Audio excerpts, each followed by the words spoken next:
ದಿನಾಂಕ 21/7/2024 ಭಾನುವಾರ ಗುರುಪೂರ್ಣಿಮೆ ಅಂಗವಾಗಿ ಪಾವಗಡ ಪಟ್ಟಣದ ಶ್ರೀನಿವಾಸ ನಗರದಲ್ಲಿರುವ ಶಿರಡಿ ಸಾಯಿಬಾಬಾ ದೇವಸ್ಥಾನದಲ್ಲಿ ವಿಜೃಂಭಣೆಯಿಂದ ಸಾಯಿಬಾಬಾ ಆರಾಧನಾ ಮಹೋತ್ಸವ ಕಾರ್ಯಕ್ರಮವನ್ನು ಹಮ್ಮಿಕೊಂಡಿದೆ. ಇನ್ನು ಈ ಒಂದು ಗುರುಪೂರ್ಣಿಮೆ ಪ್ರಯುಕ್ತ ಸಾಯಿಬಾಬಾ ದೇವಸ್ಥಾನದಲ್ಲಿ ವಿಶೇಷ ಪೂಜೆಗಳನ್ನು ಮತ್ತು ಬಂದ ಭಕ್ತರಿಗೆ ಬೆಳಗಿನ ಉಪಹಾರ, ಮಧ್ಯಾಹ್ನ ಊಟ ಮತ್ತು ರಾತ್ರಿ ಊಟದ ವ್ಯವಸ್ಥೆಯನ್ನು ಸಹ ಕಲ್ಪಿಸಲಾಗಿದೆ. ಬನ್ನಿ, ಹಾಗಾದರೆ ಈ ಒಂದು ದೇವಸ್ಥಾನದ ಸಮಿತಿಯ ಪದಾಧಿಕಾರಿಗಳು ಮಾಹಿತಿಯನ್ನು ನೀಡಿದ್ದಾರೆ. ಶಿರಡಿ ಸಾಯಿಬಾಬಾ ದೇವಸ್ಥಾನದ ಸಮಿತಿಯ ಅಧ್ಯಕ್ಷರಾದ ಗುರ್ತಿ ನಾಗರಾಜ್ ಅವರು ಮಾಹಿತಿಯನ್ನು ನೀಡಿದ್ದು ಹೀಗೆ. ನಾಳೆ ಗುರುಪೂರ್ಣಿಮೆ ಹಾಗೂ 11ನೇ ವಾರ್ಷಿಕೋತ್ಸವದ ಪ್ರಯುಕ್ತ ನಾಳೆ ಸಾಯಿಬಾಬಾ ದೇವಸ್ಥಾನದಲ್ಲಿ ವಿಶೇಷವಾದ ಹೂವಿನ ಅಲಂಕಾರ ಮತ್ತು ವಿಶೇಷವಾದ ಪೂಜಾ ಕಾರ್ಯಕ್ರಮಗಳು ಹಾಗೂ ಭಜನಾ ಕಾರ್ಯಕ್ರಮಗಳು ಕೂಡ ಹಮ್ಮಿಕೊಂಡಿದ್ದು, ಭಕ್ತಾದಿಗಳು ಸುಮಾರು 7-8 ಸಾವಿರ ಭಕ್ತಾದಿಗಳು ಬಂದು ದೇವರ ದರ್ಶನ ಮಾಡಿಕೊಂಡು ದೇವರ ಕೃಪೆಗೆ ಪಾತ್ರರಾಗ್ತಾರೆ. ಹಾಗೆ ಬಂದಿರತಕ್ಕಂಥ ಎಲ್ಲ ಭಕ್ತಾದಿಗಳಿಗೂ ಪ್ರಸಾದ ವಿನಿಯೋಗ ಕೂಡ ಇರುತ್ತೆ. ಮತ್ತು ಸುಮಾರು ಜನ ಭಕ್ತಾದಿಗಳು ದೇವಸ್ಥಾನದ ಅಭಿವೃದ್ಧಿಗೆ ಎಷ್ಟೋ ಜನ ಸಹಕಾರ ಕೊಟ್ಟಿದ್ದಾರೆ. ಹಾಗೆ ಇನ್ನೂ ಹೆಚ್ಚಿನ ಅಭಿವೃದ್ಧಿಗೋಸ್ಕರ ಸಾರ್ವಜನಿಕರು ಮತ್ತು ಎಲ್ಲ ಭಕ್ತಾದಿಗಳು ಇನ್ನೂ ಹೆಚ್ಚಿಗೆ ಅಭಿವೃದ್ಧಿಗೆ ಸಹಾಯ ಮಾಡಿ ದೇವಸ್ಥಾನದ ಅಭಿವೃದ್ಧಿಗೆ ಸಹಕಾರ ಕೊಡಬೇಕಂತ ಎಲ್ಲರಲ್ಲಿ ನಾವು ಕೋರುತ್ತೇನೆ. ಗುರ್ತಿ ನಾಗರಾಜ, ಟ್ರಸ್ಟ್ ಕಾರ್ಯದರ್ಶಿಗಳಾದ ಸ್ವೀಟ್ ಚಂದ್ರಪ್ಪ ಅವರು ಮಾಹಿತಿಯನ್ನು ಹಂಚಿಕೊಂಡಿದ್ದು ಹೀಗೆ. ಇತ್ತೀಚೆಗೆ ಯಾವ್ಯಾವ ಅಭಿವೃದ್ಧಿ ಮಾಡಿದಾರಂತ? ಅಭಿವೃದ್ಧಿಗೆ ಹಿಂದಿನ ಸಲ ನಾವೇನು ಮಾಡೋಕ್ಕಾಗಿಲ್ಲ.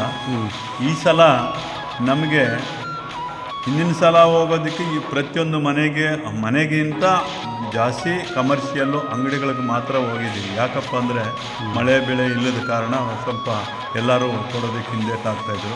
ಬಟ್ ನಾವು ಹೋದ ಕಡೆ ಎಲ್ಲ ಪ್ರತಿಯೊಬ್ಬರಿಗೂ ಒಳ್ಳೆ ಸಹಕಾರ ಕೊಟ್ಟಿದ್ದಾರೆ. ನಮಗೆ 500 ರೂಪಾಯಿ 1000 ಕೊಟ್ಟಿದೆ, 1000 2,000 ಕೊಟ್ಟಿದೆ, 2,000 ಕೊಡು, 5,000 10,000 ಕೂಡ ಕೊಟ್ಟಿದ್ದಾರೆ.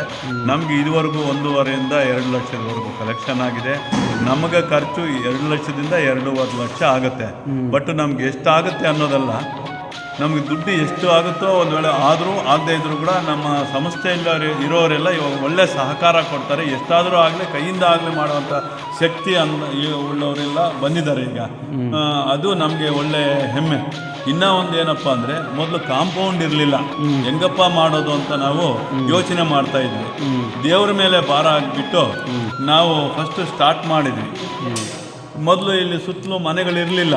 ಆವಾಗ ಒಂದು ವೇಳೆ ಗುರುಪೌರ್ಣಾಗಲಿ ಯಾವುದೇ ಫಂಕ್ಷನ್ ಮಾಡಲಿ ಎಲ್ಲೋ ಒಂದು ಕಡೆ ಹೋಗ್ತಾಯಿದ್ರು, ಬರ್ತಾಯಿದ್ರು. 3 ಟಾಯ್ಲೆಟು, ಬಾತ್ರೂಮು, ಹಾಲು, ಬಂದವರು ಕೂತ್ಕೊಳ್ಳೋದಕ್ಕೆ ಎಲ್ಲ ವ್ಯವಸ್ಥೆ ಮಾಡಿದ್ದೀವಿ. ಮತ್ತು ಕಾಂಪೌಂಡ್ ಇರಲಿಲ್ಲ. ಈ ಕಾಂಪೌಂಡ್ಗೆ ಮಿನಿಮಮ್ 8 ರಿಂದ 10 ಲಕ್ಷ ಆಗ್ತಾಯಿತ್ತು. ದುಡ್ಡೇ ಇಲ್ಲ, ಹೆಂಗೆ ಮಾಡೋದು ಅಂತ ಹೇಳಿದ್ರು. ಆವಾಗ ಎಲ್ಲರಿಗೂ ಭರವಸೆ ಕೊಟ್ಟೆ ನಾನು, ನಿಮಗೇನು ನಾನು ಸ್ಟಾರ್ಟ್ ಮಾಡ್ತೀನಿ, ಗ್ಯಾರಂಟಿ ಆಗುತ್ತೆ, ದೇವ್ರದ್ದು ಕೃಪೆ ಇದ್ದರೆ ಯಾರೊಬ್ಬರು ತಂದು ಕೊಡ್ತಾರೆ ಅಂತ ನಾನು ಭರವಸೆ ಇಟ್ಟು ಕೆಲಸ ಸ್ಟಾರ್ಟ್ ಮಾಡಿದೆ. ಈ 4 ತಿಂಗಳಿನಲ್ಲಿ 8 ರಿಂದ 10 ಲಕ್ಷ ರೂಪಾಯಿ ಖರ್ಚಾಗಿದೆ. ನಾವು ಕೈಯಿಂದ ಏನೂ ಹಾಕ್ಕೊಂಡಿಲ್ಲ. ಬಂದ ಭಕ್ತಾದಿಗಳು ಪ್ರತಿ ಗುರುವಾರ ನಾವು ಕೇಳಿದಾಗ ಪ್ರತಿಯೊಬ್ಬರು ಕೂಡ ಅವರು 1,000, 2,000, 5,000, 10,000, 5 ಮೂಟೆ ಸಿಮೆಂಟು, 10 ಮೂಟೆ ಸಿಮೆಂಟ್ ಈ ಥರ ಕೊಟ್ಟು ನಮ್ಗೆ ಒಳ್ಳೆ ಸಹಕಾರ ಕೊಟ್ಟಿದ್ದಾರೆ. ಅದರಿಂದ ನಮ್ಗೆ ಒಳ್ಳೆ ಹುಮ್ಮಸ್ಸು ಬಂದಿದೆ. ಇವಾಗ ನಾಳೆ ಕಾರ್ಯಕ್ರಮ ನಾವು ಏನು ಅಂದ್ಕೊಂಡಿದ್ದೀವೋ ಅದಕ್ಕೆ ಒಂದು 10,000 ಜನನ ನಾವು ನಿರೀಕ್ಷೆ ಮಾಡಿದ್ದೀವಿ. ನಿರೀಕ್ಷೆ ಮಾಡಿದ್ದು ಬಂದವರಿಗೆಲ್ಲ ಎಲ್ಲ ಸೌಕರ್ಯಗಳು ಕೊಡಲೇಬೇಕು. ಎಲ್ಲರಿಗೂ ಕೂಡ ಬಂದವರು ಮತ್ತೆ ನಾವೆಲ್ಲ ಹೋದರೆ ಅವ್ರು ನಮಗೆ ಮರ್ಯಾದೆ ಕೊಡಬೇಕಂತ ಹೇಳಿಬಿಟ್ಟು ಬೆಳಿಗ್ಗೆ 5 ಗಂಟೆಯಿಂದ ರಾತ್ರಿ 9-10 ಗಂಟೆವರೆಗೂ ಒಳ್ಳೆ ಪ್ರಸಾದ, ಮಧ್ಯಾಹ್ನ ಊಟದ ವ್ಯವಸ್ಥೆ, ಬಂದವ್ರಿಗೆ ಮತ್ತು ನಮ್ಗೆ 5,000 10,000 ಕೊಟ್ಟಿರ್ತಾರೆ, ಅವ್ರಿಗೆಲ್ಲ ಹಾನಾರ್ ಮಾಡಬೇಕು. ಯಾಕಪ್ಪ ಅಂದರೆ ಹಾನಾರ್ ಮಾಡಬೇಕಂದ್ರೆ ದೇವ್ರು ಕೊಡ್ತಾರೆ, ಅದಲ್ಲ ನಮಗೆ ಇಷ್ಟೆಲ್ಲ ವ್ಯವಸ್ಥೆಗಳು ಮಾಡಬೇಕಾದ್ರೆ ಕಾರಣ ಯಾರು? ನಾವು ದೇವ್ರು ನೋಡಿಲ್ಲ, ಮತ್ತು ನಮ್ಗೆ ಈ ದಾನಿಗಳೇ ದೇವ್ರು ಇದ್ದಂಗೆ ಏನು. ಅದರಿಂದ ಅಷ್ಟು ಹುಮ್ಮಸ್ಸು ಅವರು ಕೊಡೋವಾಗ ನಾವು ಏನು ಬೇಕಾದರೂ ಮಾಡೋವಂಥ ಹುಮ್ಮಸ್ಸು ಕೊಟ್ಟಿದ್ದಾರೆ.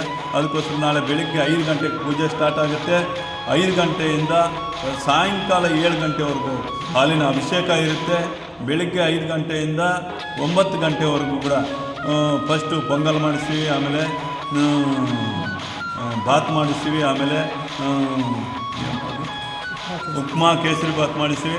ಆಮೇಲೆ ಮಧ್ಯಾಹ್ನ 12 ಗಂಟೆಯಿಂದ 3 ಗಂಟೆವರೆಗೂ ಊಟ, ಅನ್ನ ಸಾಂಬಾರು ಮಜ್ಜಿಗೆ ಎಲ್ಲ ಮಾಡ್ತೀವಿ. ಆಮೇಲೆ ಸಾಯಂಕಾಲ ರೈಸ್ ಬಾತು, ಟಮಾಟ ಬಾತು, ಫ್ರೈಡ್ ರೈಸು, ಆಮೇಲೆ ಎಲ್ಲನೂ ಸಾಯಂಕಾಲ 10 ಗಂಟೆವರೆಗೂ ಕೂಡ ಸ್ವೀಟ್ಗಳು ಎಲ್ಲ ಕೊಟ್ಟು ಪ್ರತಿಯೊಬ್ಬರು ಬಂದವರಿಗೆ ಅನುಕೂಲ ಮಾಡಿಕೊಡ್ಬೇಕಂತ, ನಮಗೆ ಒಳ್ಳೆ ದೇವ್ರ ಬುದ್ಧಿ ಕೊಡಲಿ, ನಮ್ಗೆ ಹಿಂಗೆ ನಡ್ಸ್ಕೊಳ್ಳೋಂಥ ಶಕ್ತಿ ಕೊಡಲಿ ಅಂತ ಕೋರ್ತಾ ನಾನು ಎರಡು ಮಾತು.